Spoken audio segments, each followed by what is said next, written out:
Jadi saudara menerangkan terkait motif, bahwa motif ini adalah suatu hal yang sangat perlu dibuktikan. Karena jika tidak ada motif adalah suatu hal yang tidak masuk akal. Menurut pendapat ahli, pembuktian motif ini apakah berhubungan dengan kaitannya terkait dengan untuk kepentingan dalam konteks kebijakan pemidanaan atau terkait dengan hubungannya dengan masalah terbukti tidak terbuktinya suatu unsur delik yang didakwakan. Itu bisa dua. Satu bisa konteks terbuktian unsur dengan rencana terlebih dahulu, dan itu berimplikasi kepada apa? Kepada pemidanaan. Dalam putusan yang saya kaji, ada kasus di mana motifnya karena ingin membela kehormatan istri.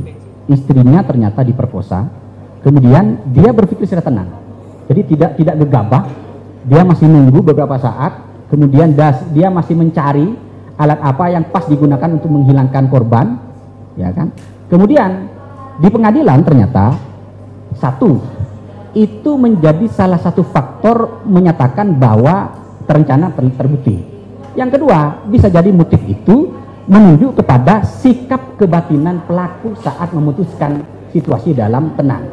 Artinya apa? Bisa jadi karena motifnya ini maka kemudian pelaku emosi. Seperti itu.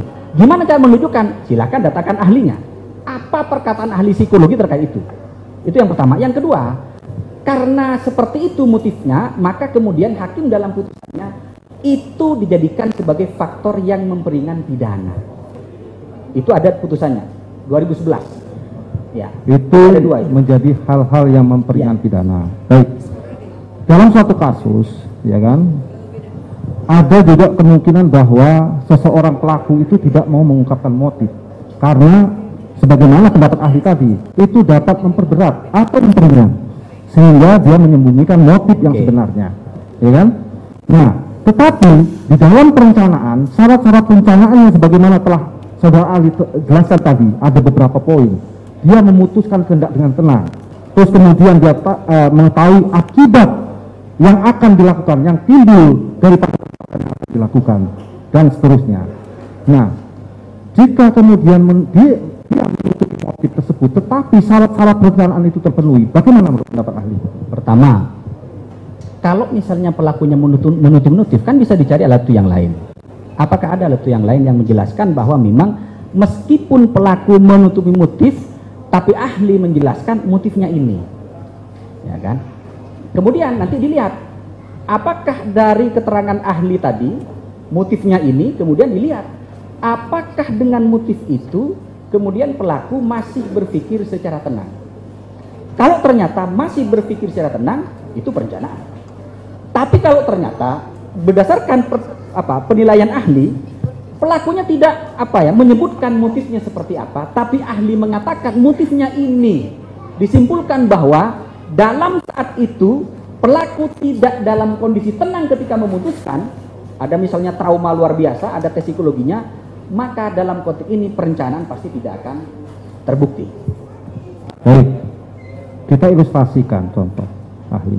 Seseorang itu mempunyai ada suatu kebencian terhadap orang itu, ya kan? Karena kebencian ini sehingga mengakibatkan dia ingin berencana membunuh. Dia mempersiapkan ahli, mempersiapkan segala sesuatu halnya, mulai dengan tenang. Masalah interval waktu tidak menjadi hal, karena kan tidak ada memang suatu pendapat yang pasti mengenai kapan interval waktu itu harus dipenuhi.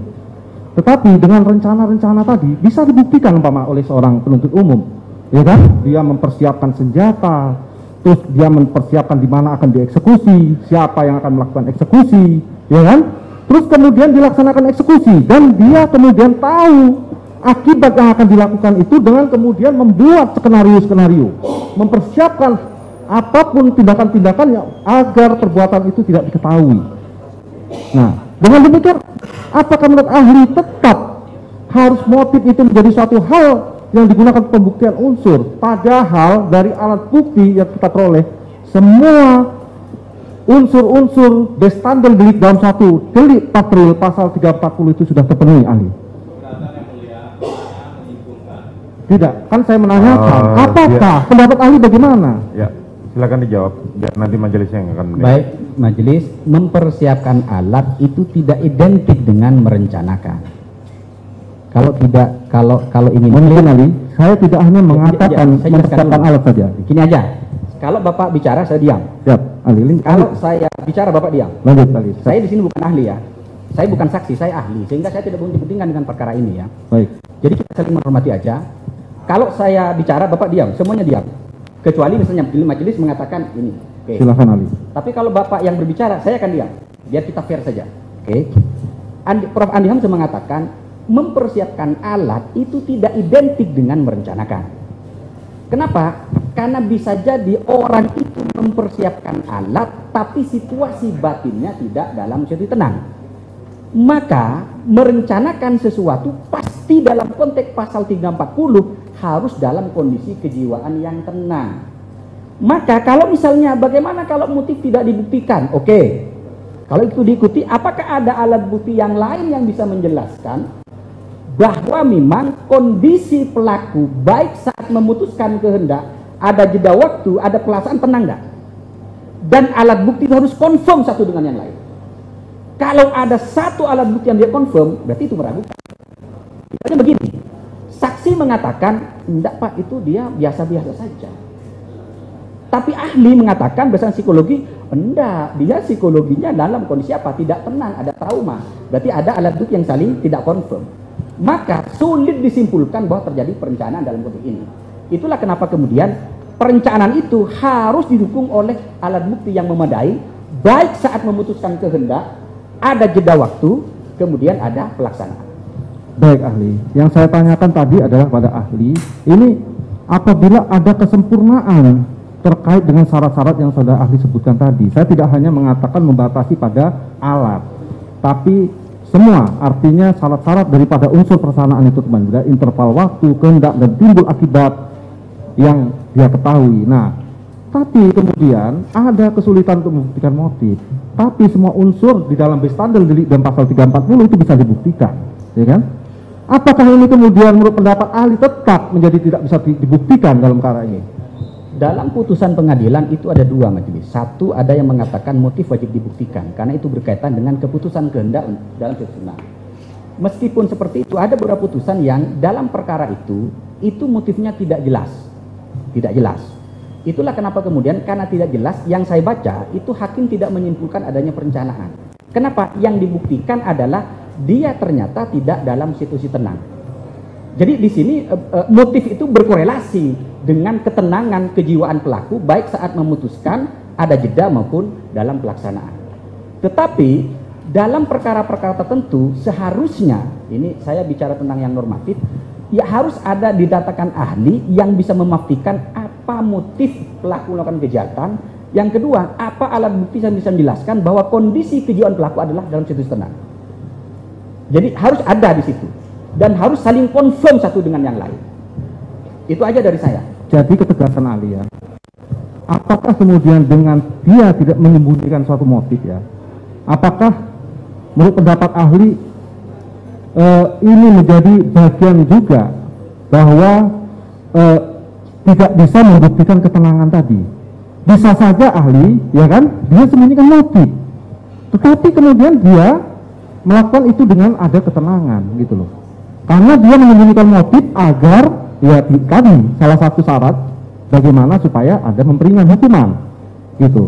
Nah, atau dia membohongi motif yang diucapkan.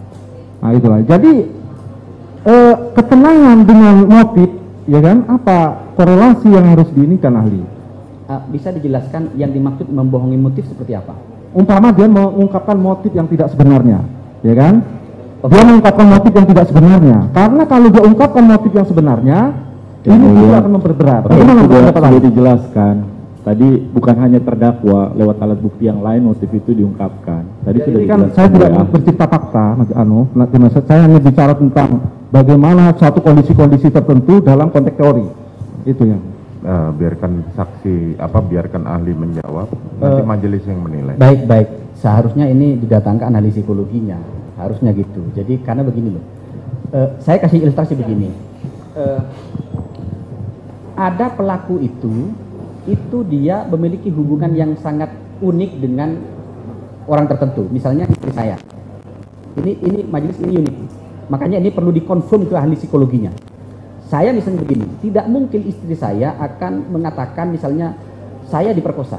Saya nggak mungkin majelis. Ini unik. Kenapa unik? Karena itu individu berbeda-beda. Ya kan? Tidak mungkin. Kenapa? Karena saya percaya 1000% kepada istri saya misalnya. Maka misalnya gini, kenapa Bapak tidak rasional, harus menimbang? Ini konteksnya sangat spesifik. Oleh karena itu maka perlu ada ahli lain yang bisa menjelaskan itu. Siapa yang menjelaskan? Ahli yang berkompeten. Saya tidak bisa menjelaskan pertanyaan Bapak karena itu terkait dengan jiwaan. Nanti saya bisa sesat saya. Jadi tinggal ini aja Pak, biar clear. Apakah ada ahli psikologinya? Saya mohon maaf majelis, saya belum pernah lihat live sidang ini. Saya belum pernah majelis. Saya belum pernah. Terima kasih ahli. Nah, sebagaimana dengan pendakwaan kami terkait dengan delik-delik yang kami dakwakan dalam suatu pasal. Dalam hal ini adalah delik material pasal 340. Nah, apakah dalam pembuktian suatu motif itu diperlukan juga adanya alat-alat bukti berkesesuaian dengan pasal 183 dan 84 KUHP tadi? Harus didukung dengan 2 alat bukti juga. Saya tadi kan membatasi ketika merencanakan itu kan pasti ada memutuskan kehendak dalam situasi tenang. Disitulah pentingnya motif dibuktikan. Tapi untuk delik material kan tidak semua seperti itu rumusan deliknya. Ya, jadi saya membatasi yang mulia bahwa dalam konteks memutuskan kehendak dalam situasi tenang, disitulah motivasi pelaku muncul dan harus diungkap di persidangan. Harus diungkap. Harus diungkap. Dengan Siapa yang menjelaskan? Bukan saya nggak ahli masalah itu. Tapi saya bisa memahami bahwa di dalam bukunya Pak Lamintang itu dia mengatakan pasal 340 itu adalah pasal terutama pencanaan itu kondisi kejiwaan pelaku. Maka mutlak di situ ada pembuktian dari ahli psikologi. Kenapa ahli hukum nggak bisa? Tetap dengan 2 alat bukti dan keyakinan ya. Oke, baik. Kami ganti pertanyaan yang lain. Ahli. Dalam suatu delik material, ya kan, sebagaimana kami dakwakan dalam 340 dan 338, bagaimana kita melihat suatu teori kesengajaan ya, dalam bentuk will and written, bahwa seseorang itu menghendaki dan kemudian dia mengetahui, ya kan, terhadap perbuatan dan timbulnya suatu akibat. Kami minta penjelasan ahli. Jadi tahu kalau perbuatan itu dilarang, tahu kalau timbulnya akibat itu juga dilarang. Itu kan will and written ya. Nah, itu kan di MPT-nya. Tapi dalam konteks perencanaan ya tetap sama. Jadi semua literatur yang saya baca itu syaratnya majelis 3. Memutuskan kehendak dalam situs tenang, ada jangka waktu, kemudian pelaksanaan. Tinggal nanti kondisi kejiwaan itu harus ada ahli yang bisa menjelaskan. Kalau saya jelas tidak bisa. Tetap harus ada kondisi Iya. kejiwaan. Baik. Tadi ahli menerangkan bahwa terkait dengan teori turut serta, ya kan? Tadi ahli mengklasifikasikan tipologi pelaku turut serta itu bahwa ada juga pelaku yang sama-sama menjadi peserta, ya kan? Ada juga pelaku yang tidak memenuhi seluruh unsur. Ada pelaku yang memenuhi seluruh unsur. Semua pelaku memenuhi seluruh unsur dan ada pelaku yang salah satu memenuhi seluruh unsur dan yang lainnya adalah sebagai pendukung pemenuhan daripada bagian unsur. Nah, dalam kasus-kasus umpama delik material, ya kan? Dalam kasus delik material, terutama ada 2 luka umpama di tempat organ yang sama-sama vital umpama. Dalam suatu kasus ada suatu luka sama-sama di tempat organ yang vital, ya kan? Nah, ketika salah satu ini pun terpenuhi sebenarnya, tentu tetap patut dibayangkan akan mati juga. Nah, tetapi kemudian apabila ada 2, ya kan, luka yang ada di organ vital sama-sama, apakah ini masuk dalam tipologi pengertian ahli bahwa seluruh peserta itu memenuhi seluruh unsur tadi? Kan tinggal nanti dilihat. Kalau ada 2 peluru yang masuk, kan ada penjelasan ahlinya. Peluru mana yang menjadi sebab paling kontributif di dalam timbulnya kematian korban, itu nanti yang diikuti, ya. Kenapa? Karena tidak mungkin orang mati 2 kali, tidak mungkin. Pasti ada satu penyebab yang itu akan menjadi faktor kontributif bagi timbulnya akibat yang dilarang. Maka gimana caranya? Gimana ahlinya? Ahlinya bicara apa? Oh, ahlinya adalah misalnya yang menyebabkan kematian, misalnya ya, yang di perut. Maka tinggal lihat, ini pelurnya siapa. Oke. Yang kedua misalnya yang menimbulkan kematian, yang di dada. Maka ini pelurnya siapa. Atau misalnya yang menimbulkan kematian, misalnya di leher. Maka pelurnya siapa. Nah, uji balistik menjadi penting di situ. Tinggal kita, apakah kita akan mengikuti itu atau tidak. Tapi itu bukti ilmiah. Bukti ilmiah, saya hanya berikan kerangka teoritisnya tentang bagaimana membuktikan akibat yang dilarang pada delik-delik material. Ya, apakah yang sebagaimana menurut ahli tadi, jadi apa yang saya gambarkan tadi, apakah bisa masuk dalam tipologi ahli tadi maksud saya? Kalau turut serta, ya, turut serta yang memenuhi seluruh unsur maksud saya. Kalau dua, saya tidak bisa menjelaskan bahwa dua-duanya harus memenuhi unsur, tinggal dilihat keterangan ahlinya seperti apa. Oh gitu. Karena keterangan saya pasti berdasarkan keterangan ahli. Ahli mengatakan bahwa yang menimbulkan kematian bagi timbulnya apa? Yang merupakan sebab utama timbulnya kematian yang di perut. Bukan yang di kepala, Pak. Berarti yang di perut itu yang menjadi pelaku. Jika pendapat ahli mengatakan bahwa dua-duanya fatal dan bisa menimbulkan kematian, fatal itu kan bisa menimbulkan kematian. Ya, tinggal diikuti aja itu. Oh, siap. Jadi saya berpegang teguh pada ikuti pendapat ahlinya yang kompeten di bidang itu tentang misalnya apa pelurunya, uji balistiknya itu kan. Baik. Terkait dengan teori kausalitas ahli. Nah, mungkin kami butuh butuh apa pencerahan dari ahli yang lebih mengetahui daripada kami. Kita belajar aja, Pak. Kita belajar Pak. Sebenarnya ahli ini jadi teori kausalitas. Udahlah kita belajar majelis, mohon maaf ini saya tidak akan menggurui, kita belajar sampai teori kausalitas dihubungkan dengan motif, ya kan? Terus kemudian dihubungkan dengan perencanaan dan kemudian dihubungkan dengan pelaksanaan. Jadi begini ahli, belum selesai ahli. Ketika ada suatu kasus itu terdapat motif tertentu, terus kemudian motif itu disampaikan kepada seseorang, ya kan? Terus orang yang menyampaikan motif ini juga menjadi orang yang punya kepentingan terhadap suatu perbuatan yang akan dilakukan ke depan, dan kemudian direspon oleh orang yang diberitahu, ya kan? Dan sama-sama kemudian dari orang-orang yang ada di dalam lingkungan itu mempersiapkan segala hal, ya kan? Dan kemudian dari segala persiapan ini yang kemudian memungkinkan terlaksananya perbuatan itu dengan lancar. Nah, apakah dilihat dari teori kausalitas, umpama teori yang nanti adekuati teori umpama, bahwa semua syarat ada sebab timbulnya akibat, apakah semua ini bisa menjadi sebab-sebabnya? Saya mengatakan bahwa teori kondisi itu tidak boleh digunakan lagi karena dia akan menimbulkan ketidakadilan. Di mana letak tidak adilnya? Semua perbuatan yang sekedar menjadi syarat itu disamakan dengan perbuatan yang sudah menjadi sebab. Sehingga apa? Pelaku yang melakukan perbuatan sebagai syarat dengan sebab itu sama masuk penjara. Itu tidak adil. Saya kasih contoh ya. Dalam kasus Habib Rizik itu kan, itu kan timbulnya kenaikan COVID itu dalam putusan hakim, dalam jaksanya juga. Itu karena ada kenaikan tingkat orang yang mengalami positif, tapi itu di daerah DKI Jakarta, bukan di lokasi kejahatan. Nah ya kan, itu kan menjadi apa? Itu menjadi tidak clear. Harusnya apa? Harus ada hubungan kausal. Orang ini katakanlah ya positif COVID karena perbuatan Habib Rizik, tapi di situ enggak. Ya, ahlinya mengatakan kami tidak punya data yang di Petamburan, kami punya data di DKI, walaupun kami menjelaskan ya ini tidak bisa confirm bahwa naiknya tingkat COVID di Petamburan karena perbuatan Habib Rizik. Itu yang saya katakan bahwa kemudian hakim menggunakan teori kondisial. Ya, kalau mau firm, kalau mau konsisten dengan teori itu, semua orang yang membantu Habib Rizik datang ke Indonesia masuk penjara semua dia.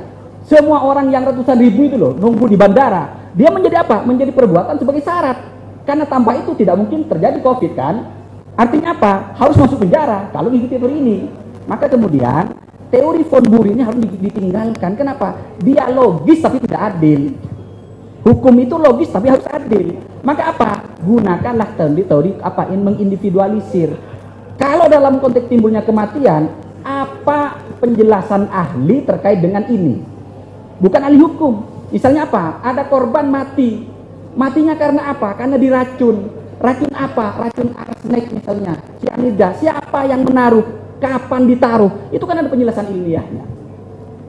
Itu kemudian disimpulkan bahwa timbulnya akibat karena perbuatan ini.